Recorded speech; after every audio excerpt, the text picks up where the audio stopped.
BJP को दिग्विजय सिंह के विवादित बयान का इंतजार रहता है। जैसे ही वे कोई विवादित बयान देते हैं, भाजपा उसे लपक लेती है। इस बार भी ऐसा ही हुआ।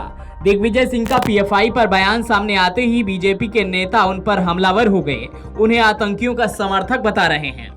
पीएफआई पर दिग्विजय सिंह का बयान सामने आते ही बीजेपी चारों तरफ से दिग्विजय सिंह और कांग्रेस को घेरने में जुट गई है। गृह मंत्री से लेकर मुख्यमंत्री तक सभी दिग्विजय के सहारे कांग्रेस पर निशाना साध रहे हैं। शुक्रवार को भी गृह मंत्री नरोत्तम मिश्रा ने प्रेस कॉन्फ्रेंस कर दिग्विजय सिंह और कांग्रेस को आतंकियों का समर्थक बताया। उन्होंने कहा कि हमास और पीएफआई तो बहाना है, कांग्रेस आतंकियों को बचाना चाहती है। हमास ने जब इजराइल पर आक्रमण किया तब इनमें से किसी का एक शब्द नहीं निकला। नरोत्तम मिश्रा ने सवाल उठाते हुए कहा कि जो मामला अदालत में हो उसे दिग्विजय सिंह कैसे क्लीन चिट दे सकते हैं। खड़गे जी, राहुल जी और प्रियंका जी को यह स्पष्ट करना चाहिए कि क्या वे दिग्विजय सिंह के बयान से संतुष्ट हैं। नरोत्तम मिश्रा ने निशाना साधते हुए कहा कि कमलनाथ जी अभी तक क्यों शांत हैं, समझ नहीं आता। उन्हें साफ करना चाहिए कि क्या वे दिग्विजय के बयान से सहमत हैं या नहीं। दिग्विजय सिंह कांग्रेस का बंटाधार करके ही मानेंगे। ऐसा पहली बार नहीं है। जब भी ऐसे विषय आते हैं, दिग्विजय सिंह हमेशा फ्रंट लाइन में खड़े रहते हैं। नरोत्तम मिश्रा ने कहा, ये गाय पर सवाल उठा देते हैं, कभी बकरी पर सवाल क्यों नहीं उठाते।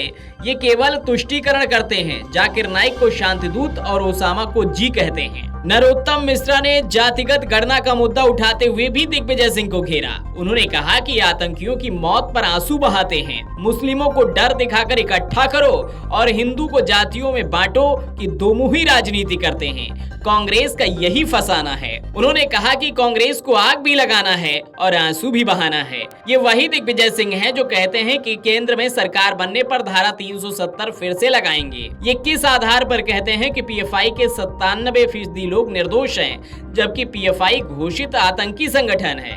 नरोत्तम मिश्रा ने लगातार हमले करते हुए कहा कि ये दिग्विजय सिंह ही हैं जिनके शासन काल में सिमी का नेटवर्क मध्य प्रदेश में पैर पसार रहा था।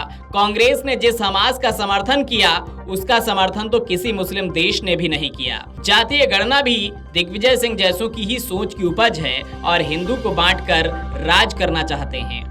दिग्विजय सिंह के बयानों पर वैसे भी बीजेपी लगातार हावी रहती है, लेकिन अब जैसा कि चुनाव का वक्त है, ऐसे में सियासी वार पलटवार का दौर और तेज हो गया है।